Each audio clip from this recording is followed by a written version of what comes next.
justamente la resolución del juez. Hoy se presentó también ante la Comisión de Trabajo del Congreso de la República el ministro de Trabajo, Alfonso Grados, con quien estamos esta noche. Ministro Grados, muy buenas noches, gracias por acompañarnos. Cristian, muy buenas noches, un gusto estar aquí con ustedes. A ver, lo primero, bueno, hemos visto, ¿no?, su exposición, su presentación, pero a grosso modo, ¿qué fue lo que ocurrió? ¿Qué fue lo que falló, ¿no?, en esta lamentable noticia, en esta tragedia en la Galería Nicolini? Lo primero que quisiera mencionar, Cristian, es con total afectación lo que esto ha significado como una tragedia laboral para el país. Lo ocurrido con estos jóvenes de manera inhumana en una actividad, como ya hemos podido tener indicios, ilegal, forzados a trabajar de esta manera y sobre todo encerrados en lo que claramente constituye un trabajo forzoso. Y eso escapa no solamente la inspección laboral, sino que recae en responsabilidad penal. Okay. Por eso es que el día de hoy el Ministerio de Trabajo, nuestro procurador, ha presentado ante el Ministerio Público una denuncia penal contra quienes resulten responsables por dos considerandos que creemos que se han dado en este caso. Fallas gravísimas de seguridad y salud en el trabajo e indicios muy claros de trabajo forzoso. Vamos a ir hasta las últimas consecuencias para que el peso de la ley recaiga no solamente con las sanciones laborales que correspondan, sino con las sanciones penales que hagan que una situación tan grave como la vivida, que nos ha afectado en lo más profundo, no pueda volver a ocurrir en nuestro país. Ministro, las sanciones, digamos, en el ámbito laboral serían justamente a empresas, a personas jurídicas, ¿es verdad? Efectivamente, las sanciones en el ámbito laboral, que se pueden dar desde microempresas hasta grandes empresas, y se gradúan en virtud a ese tamaño y dimensionamiento de los involucrados, normalmente acometen temas de multas económicas, eventualmente cierre de establecimientos cuando encontramos graves faltas para la seguridad y salud en el trabajo de los empleados o trabajadores en cada sitio.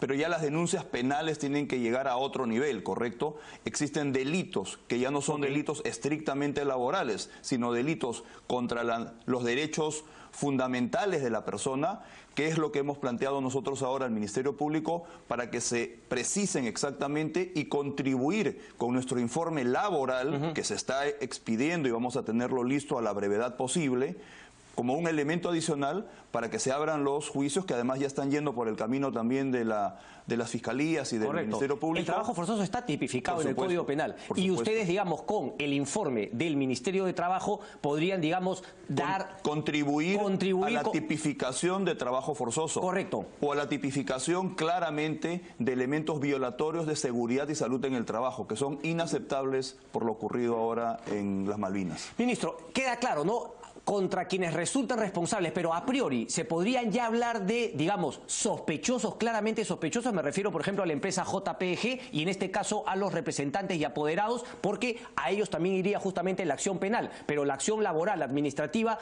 digamos, iría hacia la empresa. ¿Hay alguna otra empresa que como JPG y estos señores, ¿no?, cuyos nombres dimos en días pasados, estén también ya dentro de la lista de sospechosos? El tema es complejo porque esta es una actividad que se ha desarrollado en total clandestinidad prácticamente, oculto, porque además lo que se estaba haciendo era un delito, ¿correcto? Se estaba falsificando material. Nosotros tenemos registradas 53 empresas en este emporio comercial Nicolini, de las cuales 48 son microempresas que tienen trabajadores registrados en la planilla electrónica. 140 y tantos trabajadores registrados. Sin embargo, los nombres de las personas desaparecidas, estos jóvenes que todo indica estaban encerrados en estos containers, no figuran en las planillas. Por lo tanto, no son trabajadores que han sido registrados como tales por ninguna empresa formal. Aquí tenemos alternativas que igualmente son todas dañinas, pero que hay que identificar qué es lo que ha ocurrido.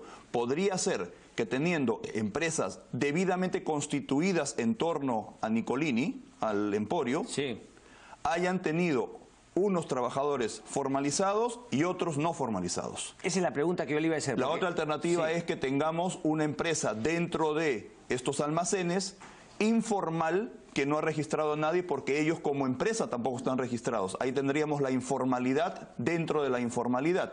Pero aquí hay un tema bien importante, Cristian. El país tiene un problema que conocemos y que estamos buscando transformar de informalidad laboral por todo el país. 70% de los trabajadores peruanos laboran en informalidad, 80% de los jóvenes laboran en informalidad. Por eso queremos cambiar legislación, por eso queremos fomentar empleo juvenil, por eso queremos transformar el entorno laboral para generar empleo formal. Nosotros no somos Ministerio de Trabajo únicamente para proteger los derechos y el desarrollo del 30% de los trabajadores formales, que tenemos que hacerlo. Somos sobre todo para que el 70% que no tiene acceso a sus derechos, que no puede acceder a la seguridad social, que nadie defiende su capacidad para ser sindicalizable, por ejemplo, puedan ingresar a un mercado laboral moderno y expansivo. Entonces, siendo este tema de la informalidad un tema que tenemos que modificar, corregir, aquí estamos hablando no solo de informalidad, estamos hablando de delitos contra derechos fundamentales de la persona. El gran porcentaje de trabajos informales en el país son temas que tenemos que corregir, para eso estamos en el ministerio, pero no son temas que ponen en riesgo la vida del trabajador. El 70% de los trabajadores peruanos laboran en la informalidad y no son contratados por delincuentes, ¿correcto? Aquí han sido contratados estos jóvenes por delincuentes. Esa era un poco mi pregunta, porque siempre hablamos de dos grandes grupos, ¿no? Las empresas formales y las empresas informales. Hay una mixtura. Obviamente hay una ilegalidad. Ok, ese era mi punto. Entonces, aquí lo que más se ve, creo yo, es también, claro, muchas empresas formales, pero que también actúan en un grado de sus actividades dentro de la informalidad, como puede ser esta empresa que efectivamente estaba registrada, se supone que era formal, pero tenía a dos muchachos haciendo un trabajo sin las condiciones de seguridad, sin planilla y no eran para nada formales. Te doy un dato adicional que corrobora lo que estás mencionando. 25% de la informalidad laboral en el país, 25% de ese 70% está bajo una cobertura de legalidad. O sea que eso es lo primero que tenemos que atacar. Tenemos que llegar a los negocios formales que tienen informalidad adentro. Okay. Ahora, cuando yo hablo de llegar a identificar informalidad, estoy hablando de temas laborales, ¿correcto? Okay. De derechos laborales. Pero en este caso no solamente es informalidad en una empresa determinada. Aquí hay delitos. Aquí han puesto en riesgo y lamentablemente ha ocurrido esta tragedia con la vida de los trabajadores. Pero absolutamente inaceptable. Pero, ministro, yo justamente quería entrar un poco al tema de fondo, ¿no? Yo justamente el día de ayer con el presidente de la Comisión de Trabajo del Congreso comentaba, ¿no? Dos columnas que, claro, por ahí intentan corregir el tema para que esto no se vuelva a repetir, pero lo hacían desde puntos de vista distintos. Uno de Alfredo Bula, otro de Eduardo Darllant. Pero Eduardo Darllant justamente decía que, claro, el argumento es no hay que regular tanto, no hay que fiscalizar tanto, porque si no, más empresas se van a mantener en el sector informal. Pero justamente a esas formales que se formalizan para, de alguna manera, ir de acuerdo a ley, pero al mismo tiempo le sacan la vuelta y son informales. O sea, sí hay que hacer mayor fiscalización. No, por supuesto. De todas maneras. Ok. De todas maneras. A ver, hay que hacer más fiscalización. Hoy día yo lo he explicado en detalle en el Congreso. Nosotros tenemos planes que estamos acelerando, que estamos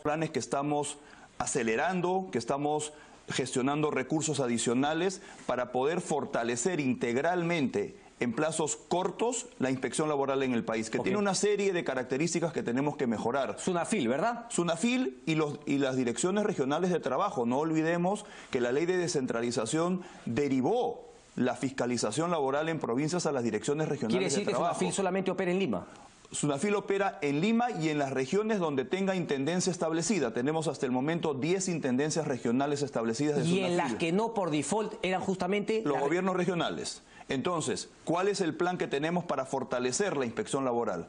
Tenemos que incorporar sin duda más inspectores. El número de inspectores en el país es absolutamente insuficiente. ¿300 algo? ¿Hablamos a nivel nacional? 300 en SUNAFIL y acá tengo la cifra exacta. Tenemos 300 en SUNAFIL y 100 en las inspecciones regionales. Tenemos que más que duplicar ese número, ¿correcto? De 400 y pico pasar a 900 y pico en el lapso de 2 años. Tenemos que llegar a las intendencias regionales en todo el país. Las encontramos en 8, ya estamos en 10. Este año quiero terminar en 14 y de ahí 6 cada año 2018 y 2019 y cerrar, tener 26 intendencias regionales de SUNAFIL hacia fines del 2019, acelerando mucho el proceso. Y eso me permitiría, un tema bien importante, integrar en un solo cuerpo toda la inspección laboral en el país, bajo un solo mando, con una sola estrategia. Mantendremos consejos regionales de inspección laboral con los gobiernos regionales para efectos de priorización de las áreas críticas en cada región, porque los gobiernos regionales tienen conocimiento de eso. Todo esto implica un cambio en normativa, ¿correcto?, que tendremos que trabajar. ¿Y mayor presupuesto? Sin duda. ¿Y cómo se justamente financiaría ese tema? Porque imagino que más allá de que la meta sea llegar a todas las regiones con presencia de SUNAFIL, me imagino que esto no está siendo calculado únicamente para las empresas formales que ya conocemos en el Perú, la informalidad. Sino que la informalidad va a pasar a la formalidad y va a tener también que ser fiscalizada. Y por otro lado, necesito fortalecer las inspecciones laborales en lo que yo denomino son derechos fundamentales del trabajador. 5 aspectos: seguridad y salud en el trabajo, no discriminación laboral, trabajo infantil inadecuado, trabajo forzoso como el que hemos lamentablemente visto en este desastre que nos ha ocurrido, y derecho a la sindicalización. 5 derechos fundamentales del trabajador que normalmente no forman parte de las denuncias laborales ni de las inspecciones al nivel que quisiéramos, porque normalmente las denuncias laborales vienen por temas de derechos laborales, los pagos de remuneraciones, las horas extras, los contratos de trabajo, que tenemos que atender, por supuesto que sí, la ley nos obliga y lo hacemos porque corresponde a darle prioridad a ese tema, y así continuaremos. Pero al crecer SUNAFIL, al darle más inspectores, al integrarlos mejor en todo el país, vamos a generar en mi proyecto un grupo de inspectores especializados en prevención de la violación de derechos fundamentales del trabajador. Y ahí vamos a hacer prevención con mucho mayor énfasis que ahora. Ese ejemplo es uno de muchos que queremos hacer para reforzar inspección laboral, pero no quiero desviarme del primer punto que tocaste, que es muy importante. Eso solo no me resuelve el problema. El problema tengo que también atacarlo por la informalidad laboral. Tengo que disminuir la informalidad laboral. El plan de nuestro gobierno es duplicar la formalidad laboral en este quinquenio, pasar de 26% que la recibimos en julio del año pasado a 50 o 52% al fines del 2021. ¿Cómo haremos eso? Con una transformación laboral, facilitando el ciclo laboral de contratación, desarrollo y eventualmente finalización del ciclo laboral a través de cambios legislativos. Y revisión integral específica de leyes que permitan fomentar la empleabilidad. En eso estamos trabajando en el Ministerio de Trabajo, y debemos también sostenernos sobre lo que se está trabajando en el MEF, la Comisión de Reforma de Protección Social. Pensiones, toda la reforma de pensiones, reforma en todo el acceso a la salud de los trabajadores y de los ciudadanos peruanos, y protección ante el desempleo. Ese conjunto, que es complejo, que es amplio, ese conjunto bien trabajado, coordinado entre los sectores, sociabilizado social y políticamente, y luego lograr convencimiento en el Congreso, nos permitiría tener una gran transformación laboral pro empleo, como yo la llamo, teniendo como eje al trabajador peruano. Y ahí sí, junto a una inspección laboral muy fuerte. Yo soy un convencido que tenemos que fortalecer la inspección laboral en el país, porque es parte integral de la lucha contra la informalidad. Si se hubiesen dado estas condiciones que usted ha planteado, ¿usted cree que esta tragedia no hubiese ocurrido? Yo creo que hubiéramos tenido mucha mejor posibilidad de que no hubiese ocurrido. Decir que no hubiese ocurrido es llegar a un extremo. Todos quisiéramos que no hubiese ocurrido y vamos a trabajar para que nunca más ocurra, ¿correcto?